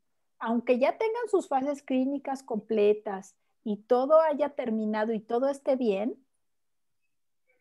el gobierno o la entidad regulatoria le da el registro a esa vacuna, lo cual significa que ya la pueden usar todos, la puedes comprar en la farmacia, todo puedes. Pero el gobierno solicita al fabricante y a los médicos que le den un seguimiento cercano a todos los que estén recibiendo las vacunas, o sea, que registren si algo pasó, y eso sucede durante un tiempo definido, que son normalmente 5 años. Cuando pasan los 5 años, el fabricante tiene que regresar con la entidad regulatoria y decir, mira, durante todos estos 5 años vacuné a tantas miles de personas y de esos miles, una persona le dio una reacción anafiláctica y 2 personas, o sea, y el gobierno vuelve a revisar toda la información y dice, ok, está bien. Entonces ahora ellos pueden decidir, ahora te voy a dar 10 años, o sea, en fin, eso la entidad regulatoria lo decide. Pero esa es la situación normal, ¿no? No sé si ahora sí ya quede claro. La única pregunta que restaría, Laura, sería, ¿en algunos países hoy ya se puede comercializar la vacuna? Sí, hay algunos países que ya le dieron lo que llamamos el registro, que han sido aprobadas. ¿Tienes un ejemplo? Sí, aquí nos habían puesto en el chat, ¿no? De hecho, aquí tenía... No, los que se pusieron son en donde la Sputnik, no, ¿De aprobada, emergencia? pero para su uso, pero no para su venta. Lo que puso No, Reina. si está aprobada, o sea, sí, te puede, ya en teoría la podrías comercializar, ¿no? Cuando recibe la aprobación, de hecho, creo que hasta Canadá había aprobado la de Pfizer. Ok. Ahora, de ahí a que haya vacuna para comprar, hay mucho cosa, camino por delante. Una cosa es que, no, sí dice que fue de emergencia, también la de en Canadá. En algún lugar leí que ya tenían la o sea, ya lo que es la aprobación, ¿no? Y ya con la aprobación, sí, bueno, ya se puede en teoría comercializar, si es que hubiera vacuna disponible para comercializarla, ¿no? Pero aquí, pues no, o sea, mientras no tengan la licencia del registro sanitario, no se va a poder comercializar. Y además es que la producción, ahorita el tema, si entiendo bien, es que hay problemas de producción, entonces obviamente le venden primero a los gobiernos federales, ni siquiera a gobiernos locales y pues mucho menos a privados, ¿no? Sí, no, privados ahorita no se puede porque no hay una autorización para comercialización en México. Eso Sí, digo, no pero a es nivel posible. mundial, a nivel Sí, mundial. a nivel mundial tampoco hay vacunas. Exacto. O a menos, sí.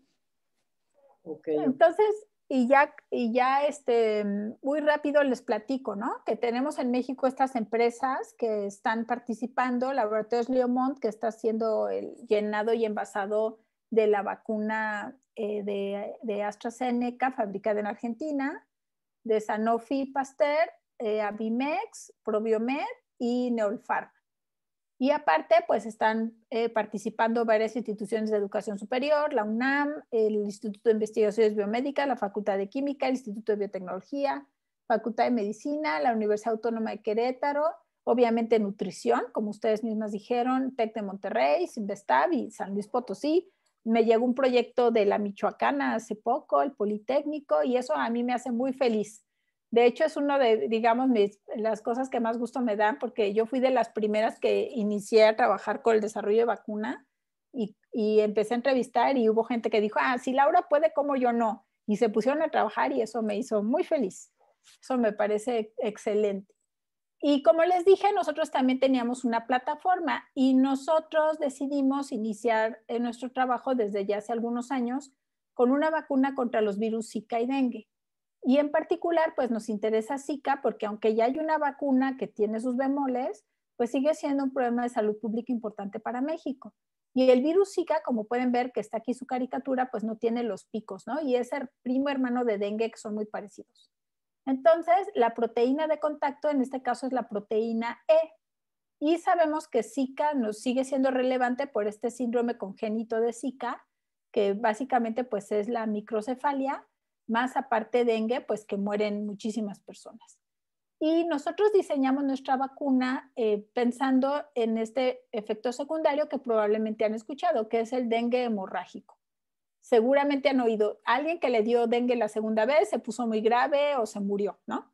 Una de las razones por las que se creen que sucede el dengue hemorrágico es por este efecto que está aquí, que es la amplificación dependiente de anticuerpos, en donde cuando tú te infectas por primera vez por virus Zika o dengue, pues se forman anticuerpos, vean rojos, y aquí pusimos el virus rojo en este artículo, que equivalen al virus, y lo que pasa es que esos anticuerpos pues cubren al virus, lo llevan a las células que lo destruyen a partir de la unión a unos receptores, y el virus se destruye y todos felices.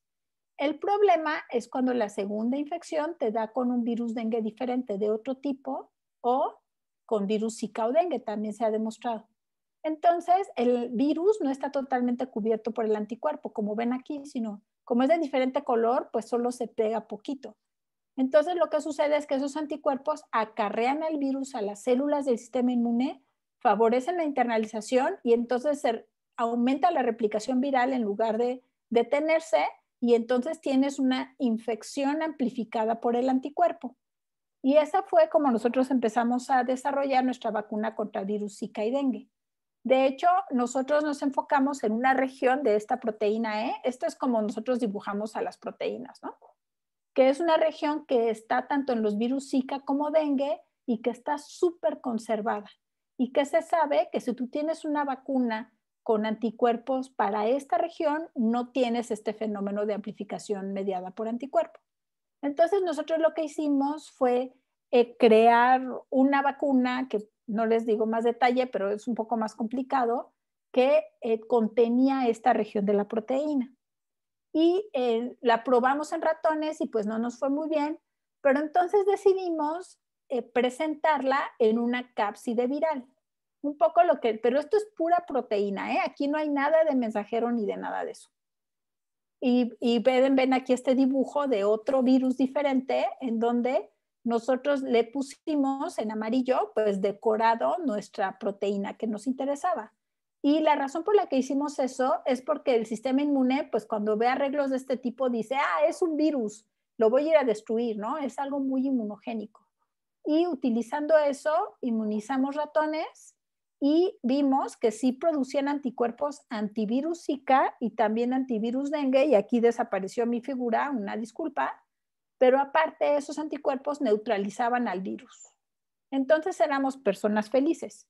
Colaboramos con un centro de biología estructural en Nueva York para ver cuál era la estructura de nuestro virus. Esto que ven aquí es una reconstrucción por criomicroscopía electrónica. O sea, se congela el virus y le vas tomando muchas fotos y con esa información generas esto, ¿no? Y ahorita lo que van a ver, pues es el lugar en donde está nuestro péptido de virus Zika y dengue que presentamos en un virus diferente.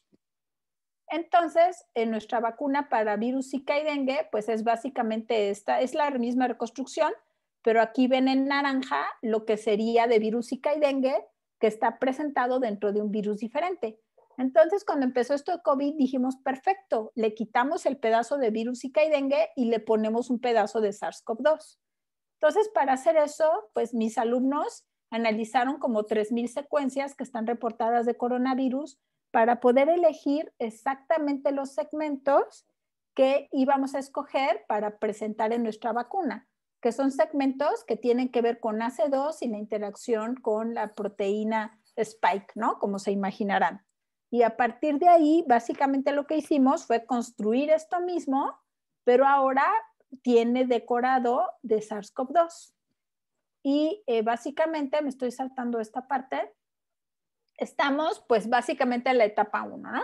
Terminamos la caracterización en in vitro, estamos haciendo la inmunización del modelo preclínico, que van a ser ratones y hámsters, y ahorita he estado trabajando en un laboratorio BCL3 Eso es básicamente lo que me toma mis días para poder hacer lo que es el reto. O sea, vacunar el animal, que es hámster, y después exponerlo al virus para ver que no se enferma, ¿no?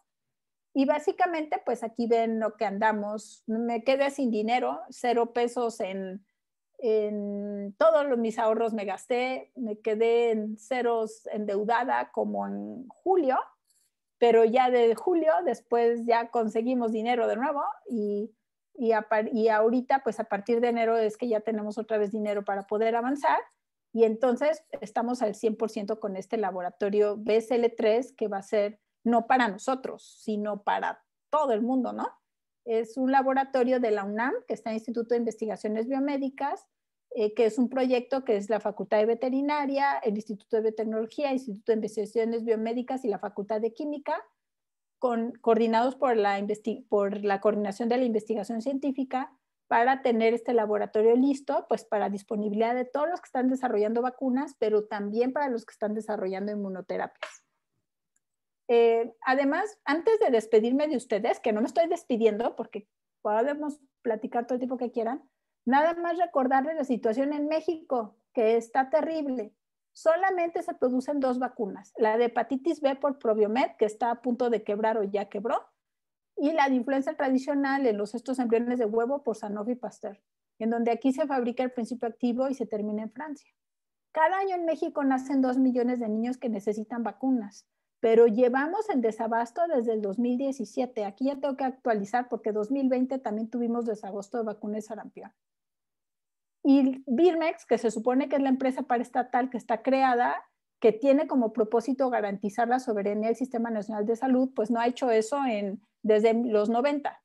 Entonces, pues tenemos problemas serios en México de total dependencia en la cuestión de vacunas, básicamente del exterior, lo cual pues estamos evidenciando ahorita y también resulta en que pues, los que estamos desarrollando cosas, pues realmente está muy difícil, ¿no? Porque no tenemos nada.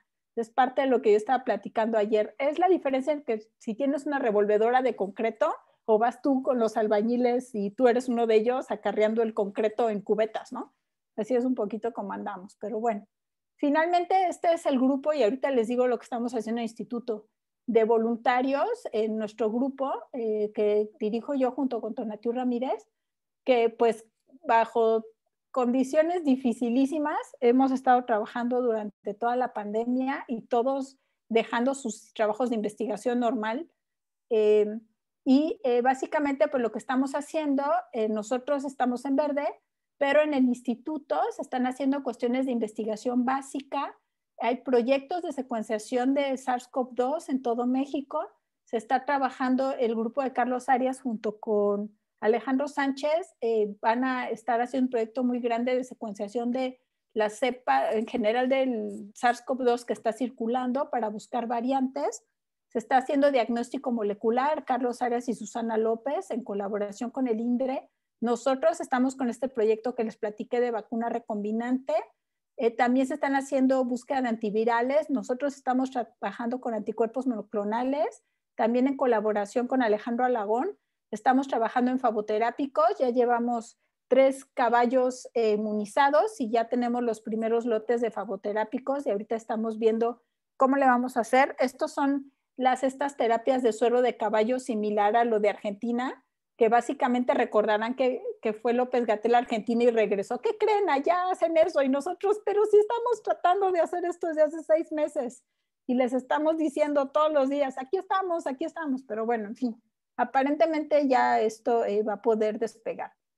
También se están haciendo diseño e impresión de componentes médicos y yo creo que lo que más impacto hemos tenido en el grupo es que estamos haciendo el seguimiento de anticuerpos IgG e IgM, porque lo que echamos a andar es la producción de antígenos recombinantes y bueno, estamos fabricando, pues ahora sí que para todo mundo estamos entregando Hospital de Niño Morelense, al Seguro Social, a Salud Pública, incluso a empresas privadas, a otros lugares en la UNAM, a Hospital General, al IMSS, etcétera, ¿no? Antígeno que estamos produciendo en el instituto.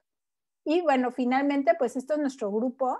Ya finalmente la SECTEI nos está apoyando con el laboratorio BSL-3 el gobierno del estado de Morelos nos apoyó con esto que les dije de los métodos serológicos y fabricación de antígenos, y estamos, la vacuna del IBT es una de las 4 que están ahí bajo el ala de Secretaría de Relaciones Exteriores, que no, ahora sí que fue una bocanada de oxígeno, pero que nos llegó cuando ya casi nos estamos ahogando, pero ya estamos a flote de nuevo.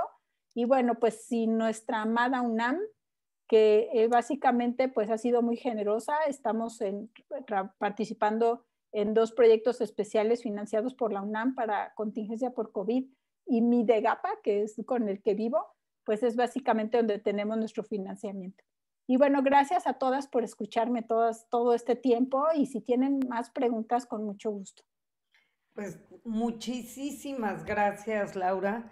Independientemente de que ahorita se contesten las preguntas que haya, pues felicitarte porque es increíble lo que se hace en nuestro país, increíble cómo sobreviven con saliva, pero con una pasión increíble, y que siguen adelante sin importar el desdén que ha habido por la ciencia. Lo hemos platicado con Julia misma, que es una tragedia.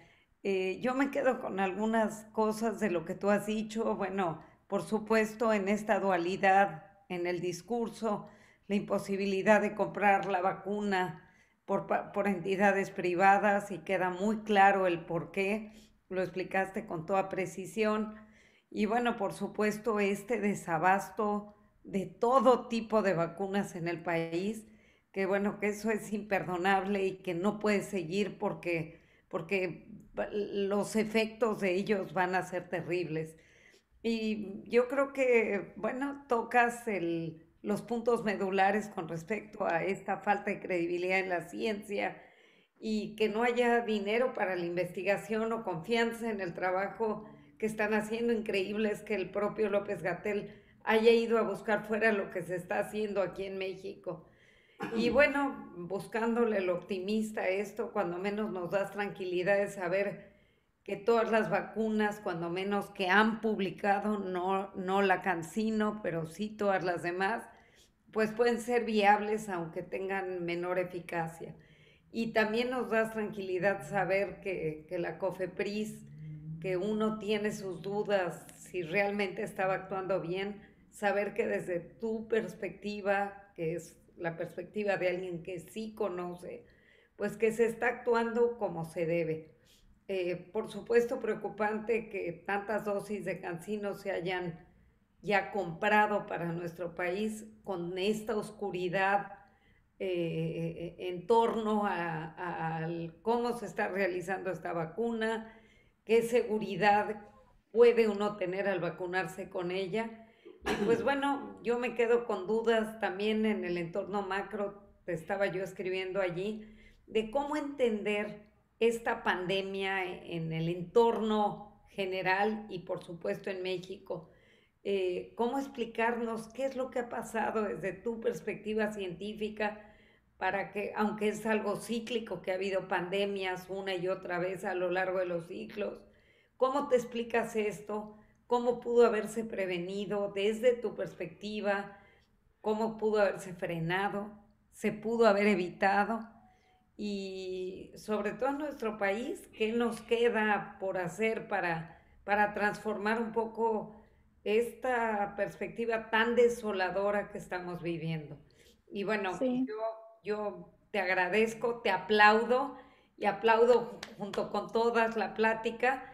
Y bueno, si tú aceptas que haya algunas de las preguntas que faltan, estaríamos más que encantadas de seguirte escuchando. Con mucho gusto. Mira, Gracias a ti, y gracias a Julia de nuevo. Gracias.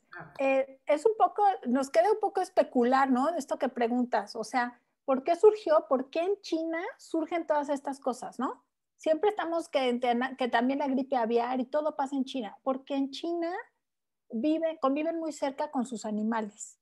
Por ejemplo, la gripe aviar, que es por el virus de influenza H5, es un virus que no le gusta a los humanos, pero está en la carga viral en la que viven, porque viven con sus gallinas tan cercana que aún así el virus infecta, ¿no? Por eso no suceden con pandemias.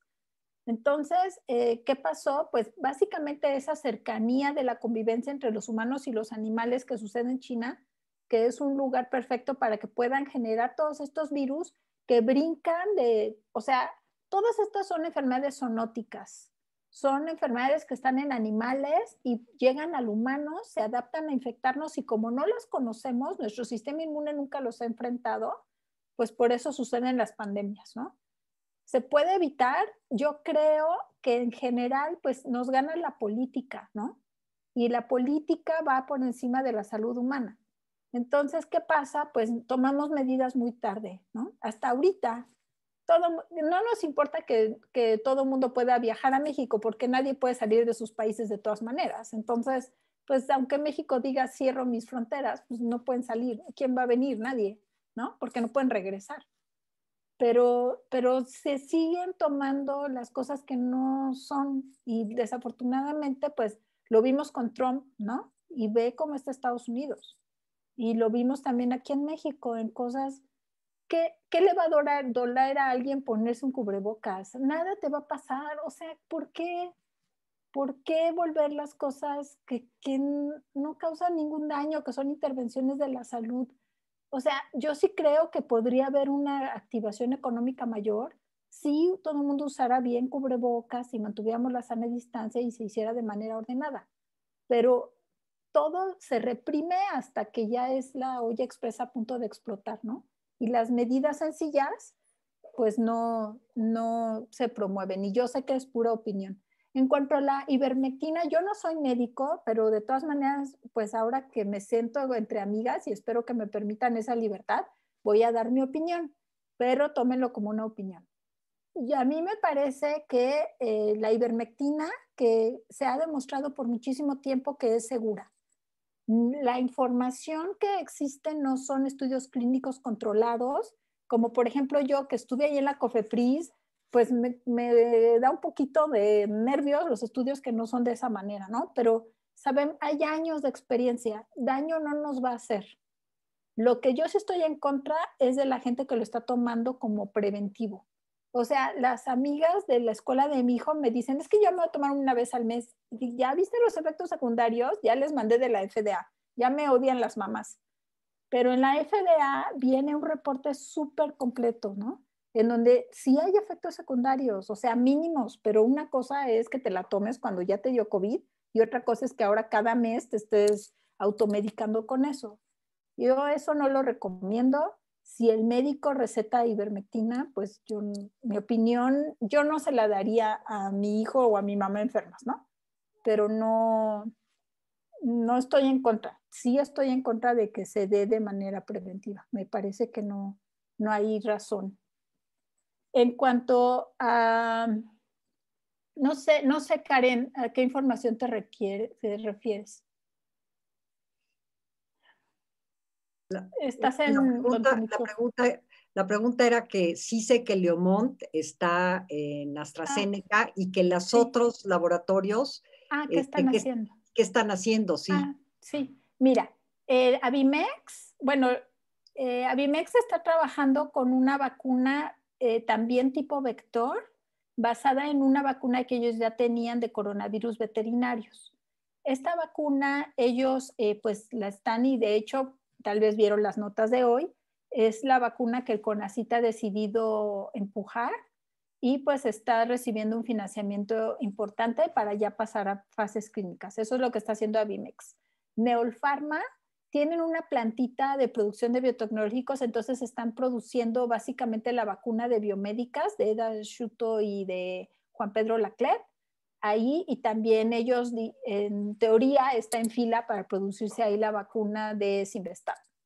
Déjame poner mi presentación y acordarme quiénes más están allá. Probiomed también había puesto a disposición su instalación para poder hacer la fabricación de vacunas, ¿no? No sé si lo está haciendo de manera activa, pero pues ellos habían dicho que iban a participar. Y la única que me falta ahí es Sanofi Pasteur, que básicamente pues está haciendo lo que está haciendo en el extranjero, ¿no? Y traerlo a México, pero pues la pusimos pues porque al final tiene instalaciones aquí. Okay. Entonces es lo que están haciendo. en cuanto el doctor Alfredo Cortés, pues sí, vamos a ver qué es lo que está pasando, pero sabemos que al final, pues todo, es que sí nos pone muy nervioso, muy nerviosa Dulce. O sea, que en algún momento López-Gatell diga, pues se va a hacer como yo digo y pues ya. Y esperemos que eso no suceda, no ha sucedido todavía, pero esperemos que así sigamos, ¿no? Porque sí, esta sensación de que van a hacer lo que López-Gatell diga y no lo que digan los expertos, no sabemos quiénes son los expertos. Eso también es algo que nos preocupa mucho, porque antes era público los nombres, pero ahora ya tampoco sabemos quiénes son. Eso nos preocupa. Me salté de las variantes del virus, Julia. Algo que es muy importante y que creo que me salté decir es que, o sea, ahorita el virus está descontrolado, ¿no? Mientras el virus esté propagándose de manera más intensa, pues van a surgir más variantes, porque más generaciones del virus, pues más mutaciones, ¿no? Lo que sabemos es que conforme la gente se vacune y se evite esta amplificación descontrolada, las variantes, cada vez va a haber menos variantes, ¿no? Eso pues va a ser bueno. Sin embargo, pues como ya vimos, hay algunos reportes de una disminución de eficacia con las variantes, con las vacunas. Pero la gran ventaja de estas tecnologías, por ejemplo, de RNA mensajero y de las vector, es que tú muy rápido le puedes cambiar ese cassette, ¿no? Y puedes, ahora ya no voy a fabricar esta, sino la otra. Y lo que se está pensando es que los refuerzos, se piensa que va a tener que haber refuerzos en algún momento, ya van a ser ya dirigidos a variantes. El problema es que si ahorita cambiamos, pues es una carrera de nunca acabar, porque el virus está muy adelante que nosotros. Una vez que nosotros ya detectamos la variante, es porque la variante es súper dominante. Bien, hay N mil variantes. Entonces mañana va a aparecer otra y pasado otra.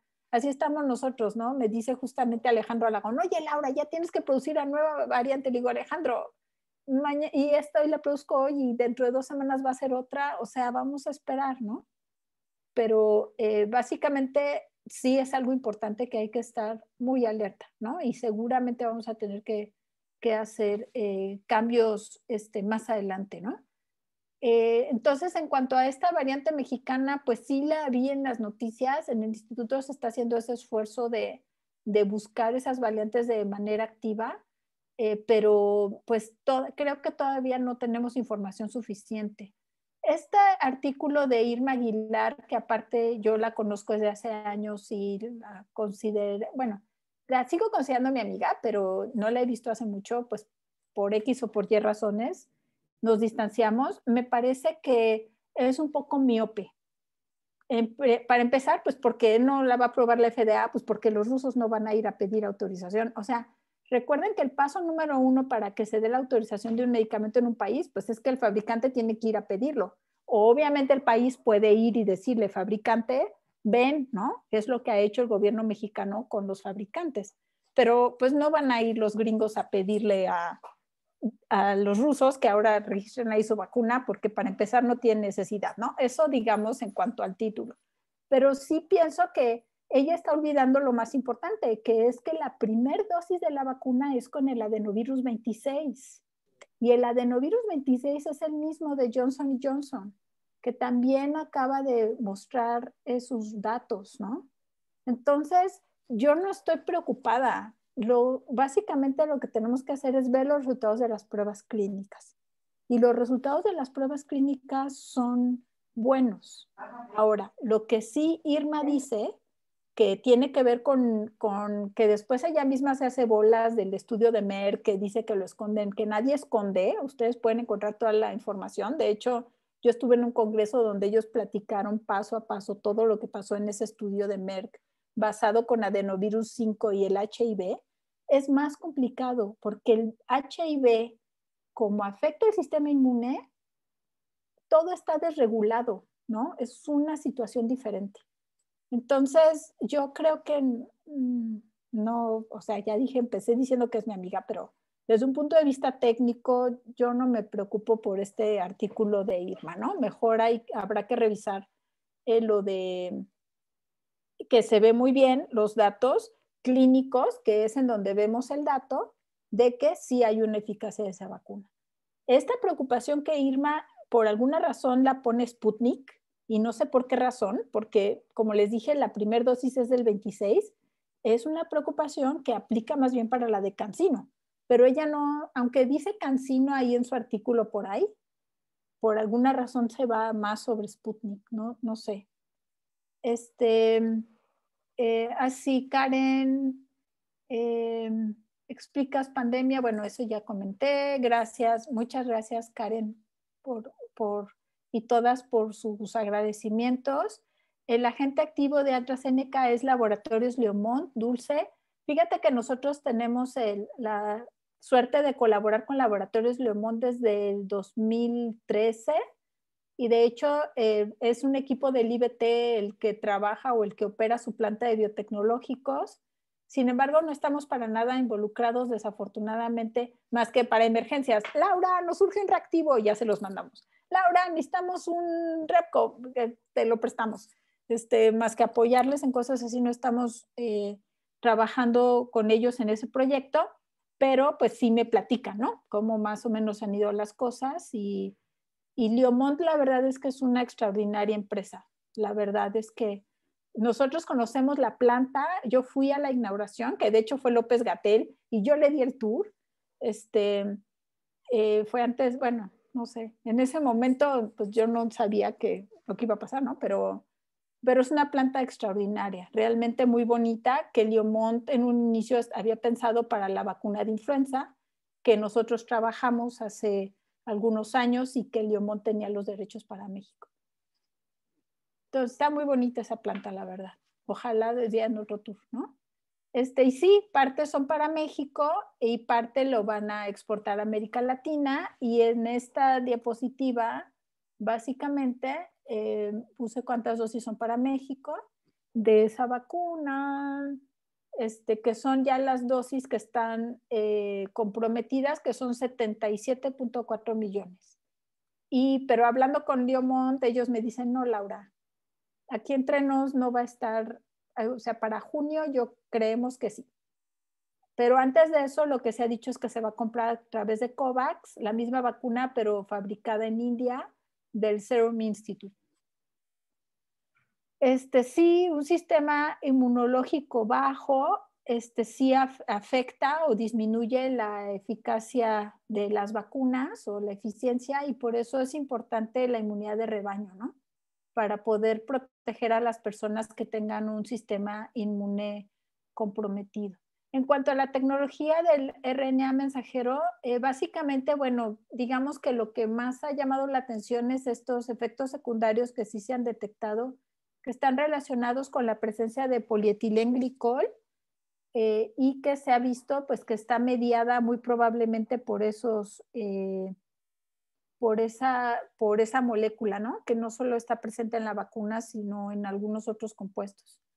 Pero más allá de eso, que no tiene nada que ver con el principio activo, ¿no? Que es el RNA mensajero, a mí me parece pues que ha dado una excelente respuesta, ¿no? Y bueno, al final pues sí, son vacunas muy caras, tienen este problema de la temperatura, etcétera, que las hacen poco adecuadas para un país como México.